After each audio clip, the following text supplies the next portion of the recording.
Hey guys, what's up? Welcome back here to today's episode of The Fishing Teacher, and really appreciate you guys checking out today's video. And today we're going to be talking about bass boats. We're going to be talking about if you're looking to buy a bass boat, or if you're, got that on your mind somewhere, some of the key features that you really need to have, because there's about a half a dozen things on any bass boat that are really, really important to a bass angler as far as making them efficient on the water. So I'm going to give you guys some tips and advice on what that is today in today's video. And actually, I'm going to show you my boat here. Guys, this is my Vexus 1980 aluminum bass boat. Absolutely love this thing. I'm going to show you the features on it. And also, guys, anyone interested in purchasing my boat here, it's going to be available in June through Branson West Marine in Branson, Missouri. Anyone that buys it, I'll take you out on the water on it and show you guys how to run everything. But I'll put the link in the description if you guys are interested in it. So anyway, I'm going to turn the camera around here and we're going to go over the boat here and show you some key features. Okay guys, let's just start at the front of the boat and we'll work back. The boat's sort of messy now. I'm getting ready for a tournament at Lake of the Ozarks next week. But here's some of the things, if you're looking to buy a boat, some of the things that are really important with it. One of the things here is having a swing away tongue. A lot of people, the garages are too small for a boat, and a nice swing away tongue is a good feature there. Allows you to get it in there. Another thing that if you can afford it and it's in your budget, is try to get a boat with a tandem axle trailer on it. Tandem axle trailers are a lot safer to tow on the road. If you do get a flat, you can keep running. You're not going to get stranded on the road. And the stability of pulling a boat with a tandem axle trailer keeps that boat from going side to side a lot. Trolling motor situation, guys, I keep it simple here. Most of the time, if you have an aluminum boat, you can get by with a 24 volt model. This is a 24 volt Ultrex right here. I've just got 2 batteries for it. Works really good with it. Another thing that you want to have here is on your electronic unit, try to get a mount on it where it's centered in the middle of the boat and it's lifted up a little bit higher. A lot of people, they mount it flush right here into the boat itself, and this extra distance of lifting the unit up a little bit, it makes it a lot easier to see with that. Of course, another thing, guys, storage is big important. One of the big keys is on any boat out there, you want to have a lot of dry storage. That's what I really like about this Vexus 1980. You got a tremendous amount of dry storage with it. Good hydraulic steering. Make sure you got hydraulic steering with it. This particular unit here, I'd actually prefer if this was on a mount, but this is the way it came from the factory. It works okay, but ideally I would prefer to have it on a mount up a little bit higher.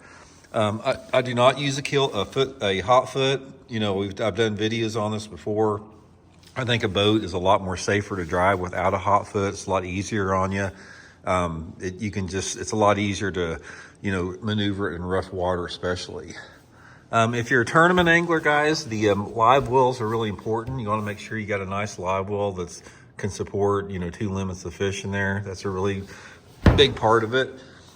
And also the area back here is really important as far as the jack plate. Now I have a stationary jack plate. One of the features, guys, if you do fish a lot of shallow water, it's probably a good idea to invest in a hydraulic plate. Hydraulic plate allows you to idle over shallow water a lot more efficiently. This is actually the first boat I've had without a hydraulic plate in there. I'd probably thinking about getting one next year. This remote drain plug is really important here, guys, too, because you can, drain your boat and plug it up, without having to reach over the back. This is another good feature with it. The storage compartments for the batteries, definitely you want to have some good room through there for your battery chargers and batteries. Makes it nice with that. And another feature that I like with it is if you're getting an aluminum boat, try to get one that has a nice D-hole on it, like the Vexus here. Guys, this makes such a difference in running in rough water. A lot of the aluminum boats have a flatter top on there, and it really, really beats you up a lot. So if you can find an aluminum that has some type of a V-hole or semi-V-hull, you're gonna be a lot better off with that. And overall with it, I like a boat that is under 20 feet long. The Vexus here, it's 1810, I believe, right at just a little bit shy of 19.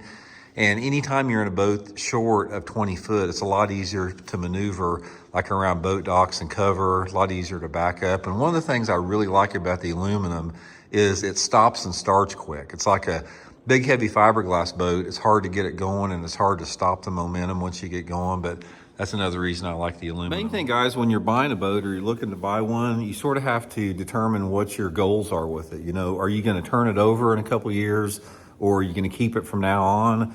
What type of water do you fish with it? You know, as far as, you know, does it get rough, or is it type of bodies of water that are a little bit more protected?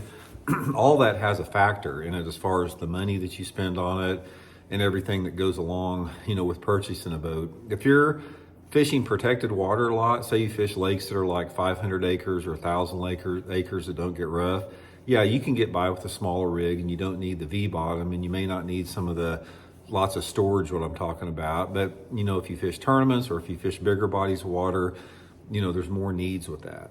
So it's just, you know, balancing your need and balancing your budget. That's the good thing about bass boats, is there's bass boats out there for everybody's different budget. You know, you can either get a used one or a new one. They got some really good, you know, deals on financing with a new boat. Like I said, I'm going to link that Branson West Marine in the link in the description. If you guys are interested in the boat or interested in any questions on it, you can get a hold of them and they'll be able to set you guys up with that.